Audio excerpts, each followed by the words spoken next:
Welcome to the 3 Degrees of Freedom podcast, where we explore lifestyle engineering with our expert guests to bring you in alignment with your own 3 degrees of freedom, location, time, and financial independence. Hello, everyone. Welcome back to the show. Today, we've got Mr. Pete Turner. He joins us on the podcast. And Pete, after over 20 years of military service and a corporate safety career, focuses on partnering with professionals to achieve financial security through multifamily real estate. He's compelled by his passion for providing passive investment opportunities, and Pete helps individuals and his families acquire multifamily assets via syndications. He's known for networking and for authenticity, and he continuously seeks new avenues to help others attain the freedom of passive income. Pete, it's so great to have you on the show. How are you today? Great to be here, Derek. Thanks for having me. Of course, of course. So as we're going to start, like we always do with every one of our guests, which is asking you which of the 3 degrees of freedom, location, time, or financial, do you feel that you're the strongest in right now? And which one do you want to develop further? Yeah, I would say strongest category of those 3 fantastic categories would be financial freedom. And if you want me to expound on that a bit, just building up passive income, real estate. We own and manage some properties and getting that cash flow going and being able to step away from corporate, which is more of my story I'll get into. Sounds good. And can you tell us a little bit about which one you want to go more into, or the one that you want to really start developing more? Yes, Derek. Yes. My wife and I, my wife's name is Katrina, we're very interested in tuning up the location freedom. And we're planning a lot of travel this year, actually. So in the past, I did work remote some of the times, and it's just really different when you're working for yourself, you're on vacation, and you don't have to really check in on teams and things like that, all those extra duties. Yeah, now I know it's a little bit easier to manage on your own, but there's also the responsibility of not being chained to your desk while you're traveling, right? That's the double-edged sword that comes with that. So let's talk a little bit about how you first got into multifamily real estate investing, because I know that in your bio you mentioned military. By the way, thank you for all of your service. We appreciate that. Thanks. It was great for me and my family. Of course. And then you transitioned into corporate, and then you found yourself either through the corporate venture or after the corporate into real estate investing for your financial, your time, and your location freedom. So can you talk a little bit about the whole journey there? The entire journey. I would just say that you are the people you keep around you. And I was recently in my second marriage, which is 2021. We just celebrated our anniversary yesterday. So it's been 3 years. We got married during COVID. And I go right to marriage because I was so interested in real estate, Derek, as a young man in my 20s. And at that time, there was no internet. You went to the library, read some books. And my wife at the time and I ordered the landlord tenant handbook for the state we're living in. So I was born and raised in Rhode Island, and now I live just south of Boston, Massachusetts. But we got that landlord tenant handbook, and my wife at the time was looking at it all from the negative. Oh, they can't pay us. We won't be able to get them out. We'll have to evict. And that really, I hung up my landlord keys and dreams of being a landlord at that moment, and I just put it off. And then so many years later, I had been divorced and I had adult children, and I was coming close to retiring in the military. And this is actually fast forward all the way to 2018. And you cannot necessarily pick the day that you retire from the military. You have an idea, and you definitely can't pick the day you're closing, because my first 4 townhouses that I bought as an investment property ended up closing on the same day that I retired from the military. So my last day in the Army was my first day as a landlord. Yeah, man. So talk about real quick transitions there. That's pretty amazing. Yeah. It was great. I was hooked on real estate from that moment because I was active duty for a long time. I had left active duty in 2016. I stayed in the National Guard, which people may hear about the Guard and Reserve. It's 1 week in a month, 2 weeks a year, maybe a little bit more. And I stayed there from 2016 to 2018, so part-time, and I was retiring in that November of 2018. And I ended up buying that townhouse. And that one building, even though it was in disrepair and had bad tenants and had a vacancy, it wasn't even a couple months of operating it that one deal, Derek, just that one deal, replaced my National Guard pay, so my part-time pay from the National Guard, and replaced my annual training pay. So that property now, it's doing great. I kept it. I can't get rid of it. It's this late 1970s, early 1980s build. It looks like a raised ranch, but it's a kind of a colonial raised ranch. It's got 4 separate units in it, and it has these awnings on it that's built in like the old 70s buildings. Mhm. It's got shingles on it. Yeah. And the kids and I call it the ugly nose house. So the ugly nose house is where I started.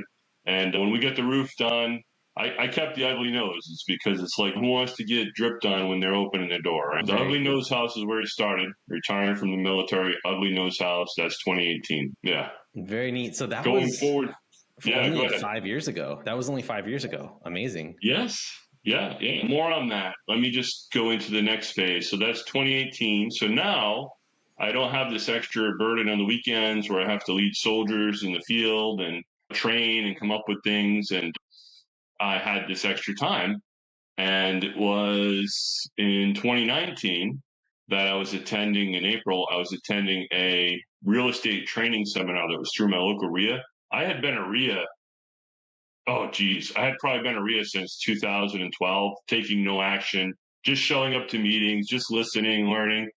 And I'm hearing everyone around me, everyone is saying, oh, it's such a terrible time to buy. Beginners, elders in the group, they've been around a while.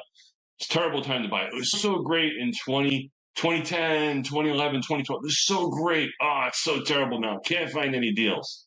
Derek, I have bought, my wife and I have bought everything we own. We have bought since 2018. It all cash flows. It all makes sense. Even during COVID, we were buying stuff. And more importantly, going back to that spring weekend when I went to that real estate training seminar, I found the best deal in real estate. I met my wife there. We met in person Wow, at that amazing. seminar. Yeah. Real estate's got literally a special place in your heart, doesn't it? That's pretty Oh, amazing. yeah.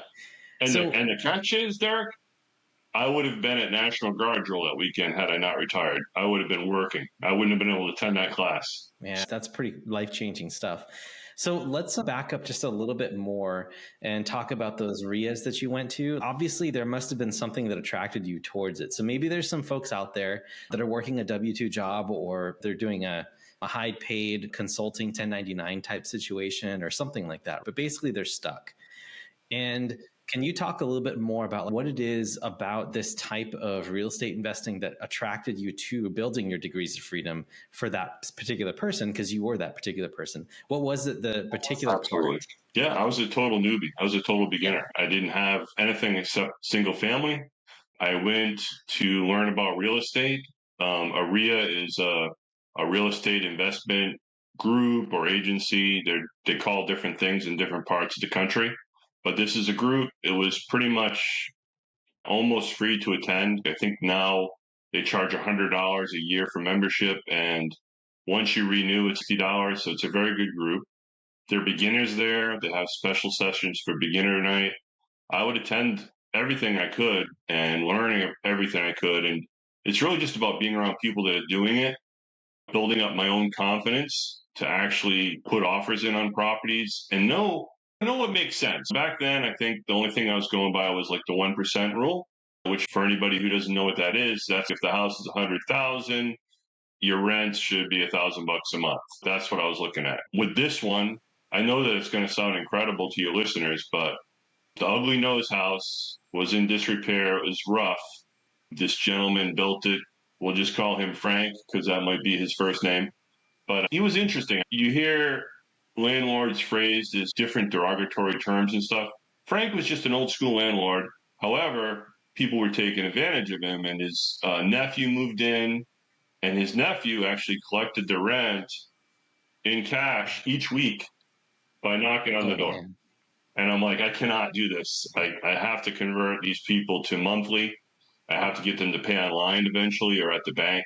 And that's what we did. But Frank just ran a real simple operation, cash collections every week. He didn't care too much who he put in there or why. He just was there and his nephew was there to collect. So it's an interesting arrangement for Frank. I found out years later from the city that and the neighbors that they thought Frank was building a duplex. He managed to make it a fourplex. Oh my And gosh. yeah, he designed the place great. All the utilities and everything are Wow. on the first floor. The second floor has two beds. There's no bath up there, no plumbing. It's all electric heat. It's very efficient. There's no boiler to furnace. The guy was brilliant in how he designed this place. Like he had some experience. Yeah, that comes with time, doesn't it? Understanding what it is you need to do and how you can make some sort of investment work. I remember at my W-2 talking with someone who said, "Oh man, I doubled my money in 5 years with stocks." And that was over a bull period. But I think to myself, you can, if you get yourself into a right fourplex situation where you're the owner, you can put down 5%, right? In the very first year, start renovating the units and boost the rents, and then refinance and get your money out within a year or two and double or quadruple your money if you do it correctly. So Absolutely. And you know what they tons of call ways. that? They Yeah, call that's that right. an infinity return. When you put money into a deal and then you can refinance and get your money out, the returns are to infinity. You have no money in the deal. It's just Right. all capital. And I'll tell you, 100%. like when I took that place over, I got that for 235,000. Hmm. It was probably average 850 to $900 rents. Now I don't know exactly what it's worth because it is residential, but Zillow is saying like 540. Probably could sell it for that much. Now the rents are closer to 2,000. The rents are more like between 14, depending on the quality, to 17.95. And then one of our secret ingredients, which I would encourage people to explore anyway, is I have a millennial and Generation Z kids. Everybody's got a pet. Everybody's got a cat. Everybody's got a dog. We are totally pet friendly. And this helps us not only get the best tenants, but also retain them because it's hard for them to move somewhere else. Yeah, and what's really great is if you are working, and another method that works well if you're willing to deal with it is the student housing or rent by the bedroom. And if you do something like that, a lot of people will cringe or they'll say, "Oh my gosh, like that's going to be a party house or whatever." Here's the thing. If you go into it knowing that's going to happen, you put down LVP, you put super durable like cabinets and countertops in, and if you know that the numbers work out in that area where by the bedroom you can get 50% more in rents than renting to a long term tenant, it just comes down to numbers, right? Like how much can you get for the return and how can you serve this community? What is necessary? Who's willing to pay what? So I absolutely love that take on it that you're like, I'll take those tenants that no one else will accept. I think that's a brilliant strategy. Now, before we talk a little bit more about tactics, I just wanted to back up with one question, then we can go back into tactics. But my question is, you have learned a lot of skills starting from the military and going to corporate career and then finding yourself in real estate investing. Can you talk a little bit about how each of those skills cascaded or built a tapestry up for you to be investing in real estate so that we can inspire some of the listeners who are maybe in your spot too before you started? Yeah, sure, sure. I think the military gives you a great background and helps you develop a sense of discipline. I was actually started in the military as a mechanic, but a gearhead. I like cars and motorcycles, things with engines. But I ended up moving up to become an officer. I went to warrant officer and ended up running a shop. And then I was always the employee. I was always the soldier that liked safety and hazardous materials and knowing that stuff. So I ended up taking a role where I worked in safety management. So I had a long career with the military, but I had a lot of different jobs within the military, which was fantastic. And my last job was I was a training officer and I was a safety officer. I knew that this was to convert to the outside. So I needed to finish up a college degree I was working on. I needed to get a certification in safety that's recognized by the HR folks out there. So it's called Certified Safety Professional. I attained that. And then I took that into my corporate career. And I think when it comes to real estate investing, I think discipline, tenacity. My superpower, Derek, is absolutely taking action. I take action. And then going into corporate and seeing how a really large business works in telecom, the organizational features of it, A lot of the personality testing, not just Myers-Briggs, but we did some of the other leadership testing. And it really opened up my eyes to like another world, right? Because I had been working for the government all those years. If I had a creative an idea of how to solve a problem in corporate, I had a fantastic VP and she's, let's try it. Let's try it for a year. If it saves the company money and the people like it, it's good. I'm like, in the military, if you have a change, like it's like an act of Congress, so literally, to Literally get a is. budget to do it. So it was a lot of fun to see that and to be creative. And I think dissolving that data, working in the spreadsheet tabs and those things carried over into helping me with underwriting, but also the skill set of working with different people and different communication styles. I know that a lot of the brokers out there that I talk to, commercial brokers for much larger deals, they're all different. They're all in the same industry. They're in sales, but they have a lot of different personalities. And I feel like working with so many different groups of people and different generations of people really gave me a strength to make those deals come together. Yeah, that's golden advice for folks, just to keep in mind that all these things that you're learning in the corporate world or wherever you're at, like just keep in mind that you can leverage some of these things to build into another business, whether it's real estate investing or franchises or anything else. I guess the point here is that all of these things either build on each other or they translate into something bigger if you can put the pieces together and have the creativity and the drive to make it happen. And so that's what I see a lot with you, Pete. Derek, if I may just talk about the capital I got to buy that first townhouse because I Sure, want to be clear to please. people. Yeah. If you're out there working in corporate, you might be drawn to Derek's show. It's awesome. Corporate's a great place to start building your capital. I did it in the military. Instead of an IRA, they have something called the TSP. It's a thrift savings plan. It's like a 401k. When I was in my 20s, I was putting money away. I was putting it in the S&P fund. I bought a home when I was in my 20s, my first home. There was a small 800 square foot ranch, 2 bed, raised a family there, sold that, bought a bigger home in the country. I lived in that bigger home in the country all the way through that 2018. And the way that I got the capital to buy that townhouse, the 4 units, is I took out an equity line of credit against my almost paid for house. The bank was like, sure, we'll give you 50 grand Okay. for a deposit because you almost paid for the house. That's cool. So I got my first 50K out of that.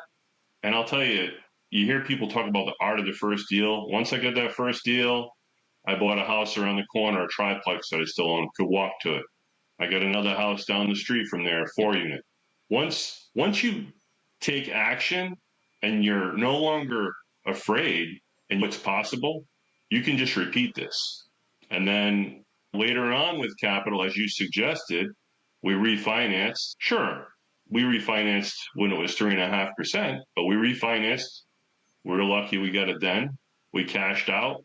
We have no money tied up in any of these properties. Yeah, I think that's great. Like the creativity there, and just to know that there's so many options when you pick up property. It's one of the reasons why. And it's also getting into the real estate business, it's very demand heavy. So it's like you're getting into a business with waiting customers because there's not enough housing for the current demand in the United States in general. Every real estate market's different, but in general, most cities or metropolitan areas have that type of effect going on. And Pete, for also the listeners' sake, I got my start in the California Bay Area, and folks that are on the East Coast and the West Coast, they have this incredible advantage to tap the equity either in an IRA or in your home, your own home that you use as a private residence.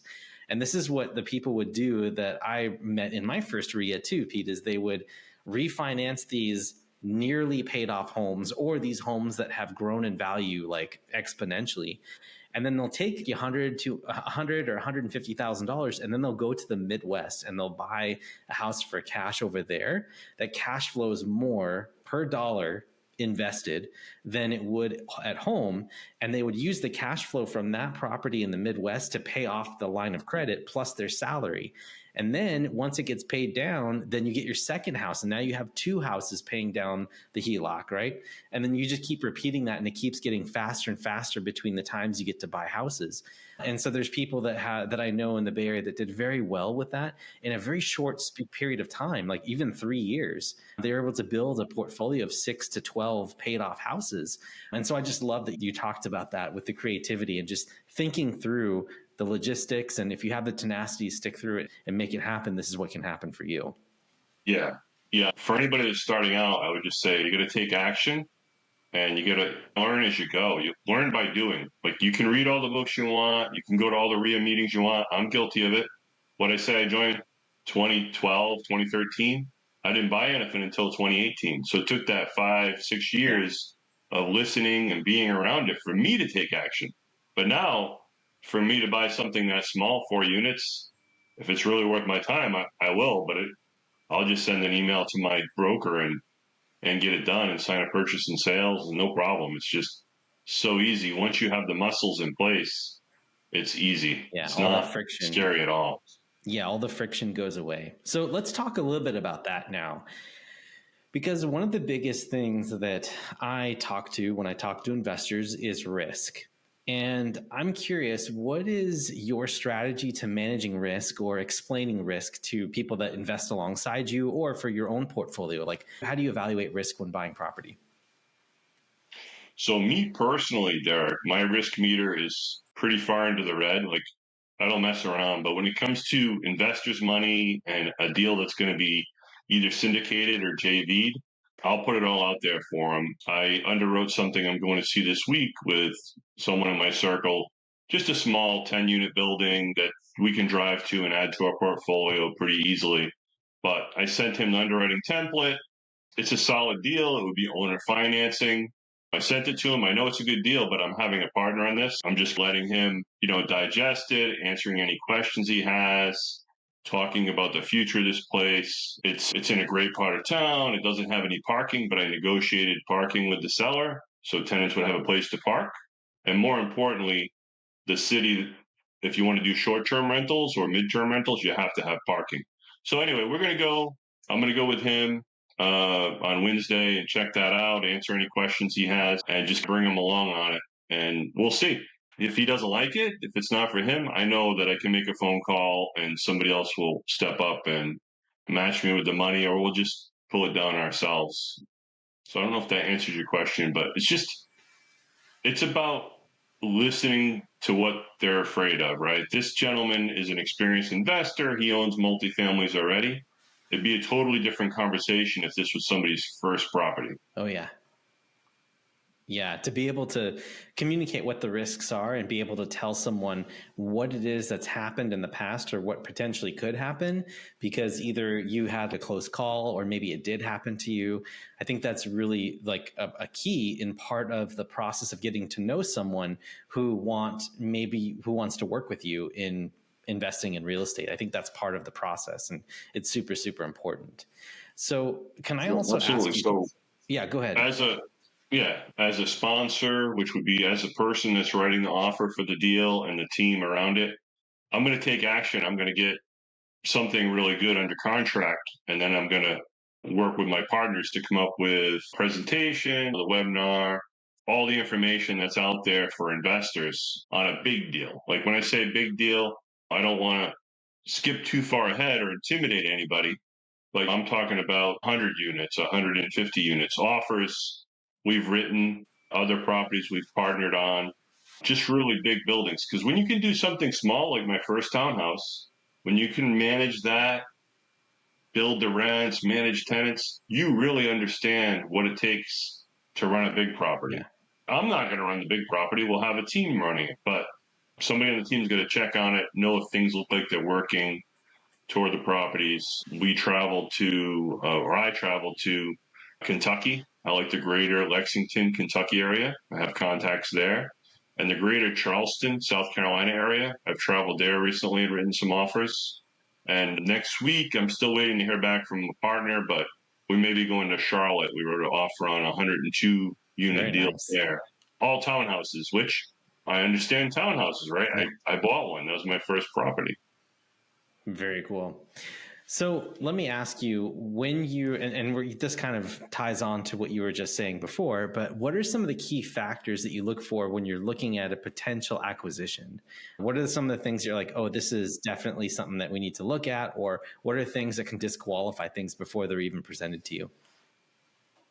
Yeah, so I really don't just look at pricing, right? I really like the location. So if it's an MSA where we got at least 100,000 people and people are good going to work and have jobs and the numbers are up on population growth and also manufacturing. I like to see if there's some new manufacturing going in, maybe some high tech stuff like they have in North Carolina. They have some chip manufacturers that are going to be going in both North Carolina and South Carolina. So industry jobs. If somebody's going to pay you a good rent for a really nice place, they need to have a decent job. So jobs are important. I would also say that I want something that's going to be very similar. So sometimes you can look at a property and it can be like 15 different varieties of apartments and 2 bedrooms, 1.5 bedrooms. Somebody will call it a 4 bedroom. It can be very confusing. If I'm going to bring something to investors, I want it to be very easy to understand. So this last property is 102 units. It is all 2 bedroom townhouses, no garage, just parking in front. Obviously, no basement. It's in the Carolinas. And it's just a real simple property, but it's been mismanaged. They need some help. So that's what we look for is a value add. So what a value add is, the place doesn't just need paint, maybe. It may need a new kitchen. It may need new baths. Those are expensive and owners put those off. So as part of the package, we would consider upgrading all of these. A deal that we wouldn't really look at is if all this work was already done and there's no value add. But value adds can be a few different things, right? So value adds can be repairs and maintenance that have been deferred. It could be outdoor stuff to make it look pretty that's been put off. Sometimes I'll go see a property, the indoors look great, but outside, makes you want to vomit or walk away. So, Yeah, that's properties that like they smell like money, right? yeah. Even though they smell Yeah. like vomit, they smell like money to me. Yeah. The third thing I would say is management. I went to see a property in South Carolina and they're like, oh, yeah, the broker's awesome. And he's just upfront. He's like, yeah, they've been having trouble with management. One of the partners is leaving. He managed the properties poorly and now they're breaking up. So they're selling it. And this is the third property manager that's been in here. And I'm like, where are they located? We're in Charleston, South Carolina. He says Virginia Beach. And I'm like, wow, is there a Virginia Beach, South Carolina? Or are they incredibly far from the property? He's like, yes. There's always some opportunities. That's what we look for. Whether if it's a C class, we'll look at it. If it's a C to B, that's our sweet spot. Yeah, sounds good. So, yeah, you don't need me to explain the classes. Yeah, no, that's good. Yeah, I think that makes a lot of sense. I think a lot of this is pretty intuitive and there's tons of research and people can look this all up because people that are curious about learning and investing in real estate, ton of material out there. I'm sure you've got some stuff to pass along as well too that we can get to in just a minute here. Last question I have for you is authenticity and networking. I want to ask you, how much of these two things that you listed as one of your superpowers has attributed to your success in real estate investing to where you are today?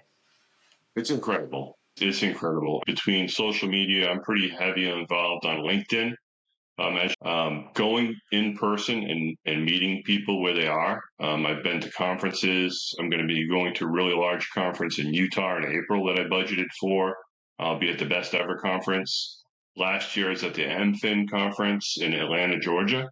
And there I met people that I've stayed in touch with. I had dinner with people while I was there. I go early, so I'm pretty social. I'm early. I may be getting a little something at the bar and talking to whoever shows up. You just meet some really great people that way. So I think my superpower is connecting with them, but also following up and then putting them in my CRM and my calendar and just following up. These days, if you actually call somebody, they're like, is everything okay? I'm like, yeah, I'm just following up with you. Like they're expecting an email or a text, but I want to have a genuine relationship with you. My potential partner for the deal in Charlotte, we met at that MFIN conference in Atlanta. I was running around all day and it was my network that helped us find each other. I introduced myself as being from Boston because people know where that is.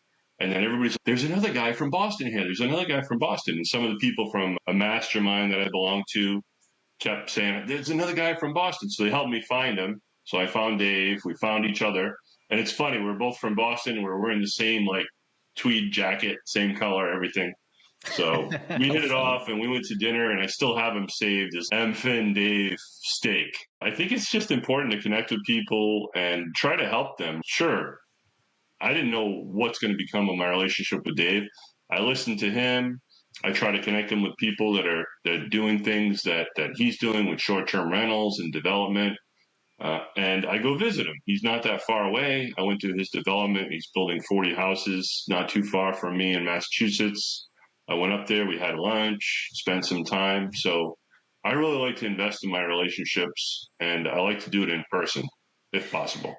You know, there's so many people out there that have this idea that I don't know how to rub shoulders with some of these people that own hundreds or thousands of units. And if I could just talk with some of those people, maybe someone would, quote unquote, give me a chance, right? I think some folks out there who are maybe just getting started in their journey, first you have to be someone of value that's giving some sort of value.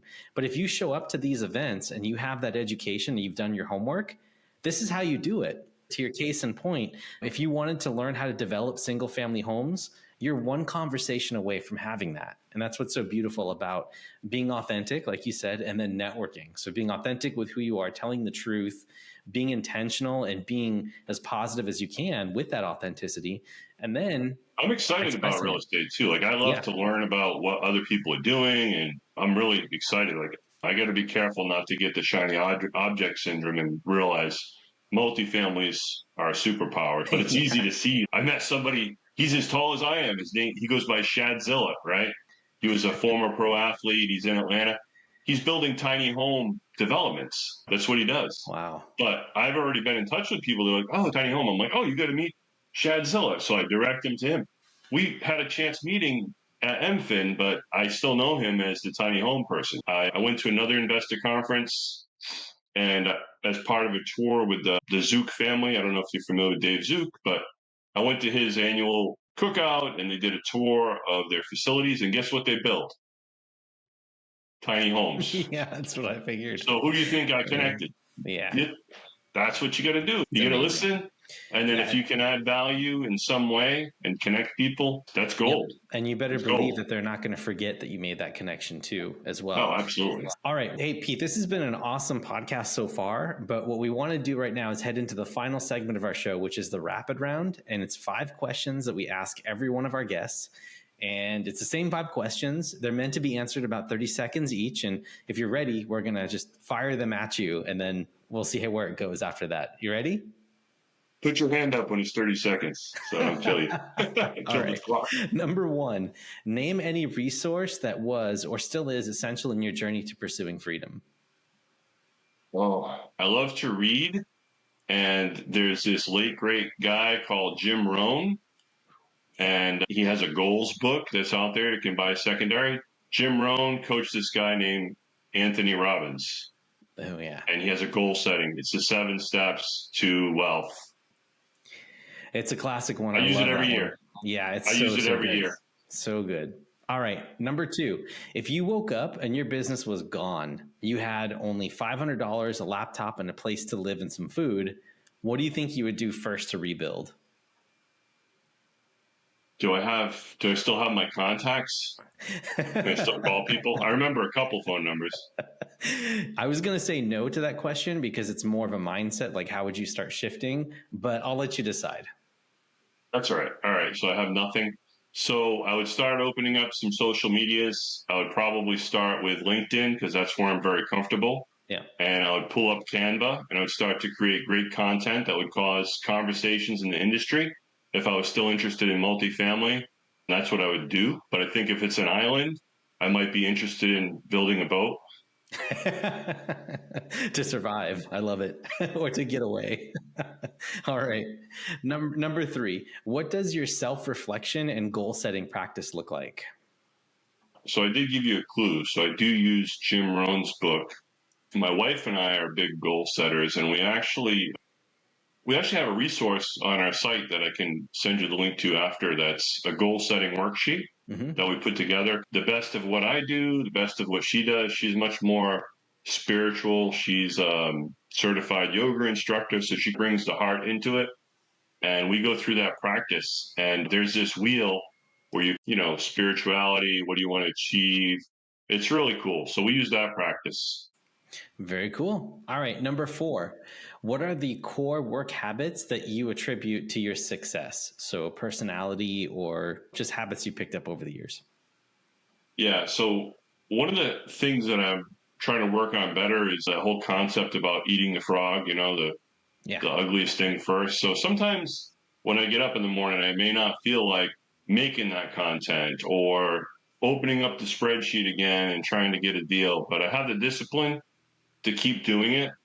And I think a good part of that is both being in a mastermind and running a mastermind and being around people that are doing it. And I can discuss my problems with Mm-hmm. them. And then if you go talk to your family or your dog or your cat, they're not going to understand. Be around like minded people or pets. I'm just envisioning people trying to talk to their dog and cat about their issues. That's really funny. I know that people actually do it for therapy, but I meant in a more like intentional way on a daily basis to try to hit your goals. Probably not going to work too well. But I do like A that book. mastermind holds you accountable. When you Yes. go there each week or every other week, Yeah. part of the accountability, you're around maybe 5 or 6 peers and they hold you accountable for what you're supposed to do last week. 100%. Yeah. And by the way, just to dovetail on top of what you said before, there is Brian Tracy's book called Eat That Frog, which is amazing. And then also The One Thing. Those two books really complement each other. But The One Thing by Gary Keller and Jay Papasan, I believe, that it like really drives home the point that like, make that time block really intentional, eat the frog, eat that thing that you don't want to do first, and then just watch your efficiency soar. So I love that you said that. It's really great. Yeah, very good. Very good book. Yeah. All right. Last question I have in the rapid round is what tool or process has become one of your most important time, money, or energy saving ninja magic tricks that you use every day? Yeah, so I just learned this one recently, actually, since the CRE challenge. So on LinkedIn, is to actually use my computer for LinkedIn in the morning. I make some content, maybe it's for the next day or whatever, but I'll use my laptop. I'll just go on there. I'll do it. Maybe during the day, I'll use the app and check in, but most of my time is in the morning, early morning, a half an hour, social media, getting it done, and then close the laptop. It's been very rewarding. Yeah. Yeah, no, that's great. I would also add to that too, because it may seem like it's a small tip, but I really love it because you can get way more done on a laptop computer or on a bigger computer because of the keyboard and just the aesthetics, and it's just easier to do. But I would also add It that if feels you're in, like yeah. I was going to say, it feels like you're working. When you're on your phone, yeah, you can get distracted. yeah, absolutely. And I was just gonna say too that if you like dark mode, which is like the dark, you can turn everything black. So that way, at least for me, when everything is white, it feels like it's too bright in my face and hard to read. But with a black background, black background and white text, it's much easier for me to be able to do that. And you can do it on the phone, but it's really nice on a big computer screen as well. Easy on the computer. Yeah, that's a good Yep. trick. Yeah, absolutely. So, anyway, Pete, this has been awesome. And I wish we had some more time to continue the conversation, but I'm sure there'll be more conversations in the future. But before we go, why don't you tell the listeners how they can find out more about what you've got going on? Sure.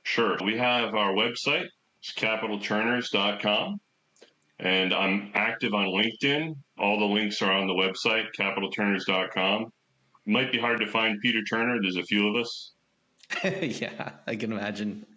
But I love to connect with people. We are mentoring. We do have some slots left for some free stuff. We're pulling together some young folks that are interested in mentoring. So we're going to build a little mini mastermind out of those folks. So if somebody's interested in that, feel free to reach out. It's Peter at capitalturners.com, or you can check out capitalturners.com. It has all our content. And under the education tab is that free goals workbook. Sounds good. And also, all of the information you provide during the production phase of this podcast, like your social media and your all the other stuff, we'll be able to put into the show notes for the audience so that they can also find Oh, you great. there. So please go That'll to make it easy. please go to the show website on our page at elevateequity.org and then /episode 180 something. I actually don't know the episode number yet, but once it's posted wherever you're listening to this, you should be able to find that link there. But I also wanted to thank the audience as well for listening all the way to the end. So please, wherever you are listening to this podcast, please subscribe, comment, thumbs up with the bell notification. Just engage with us so that we can appease the algorithm gods and get more and more listeners to come in, and then also get more incredible guests like Peter to come on the show. So that being said, Eric, Pete, thanks so much for having me on. This was great. Awesome. Thanks for having me on. Absolutely. We'll see you guys next week. Take care.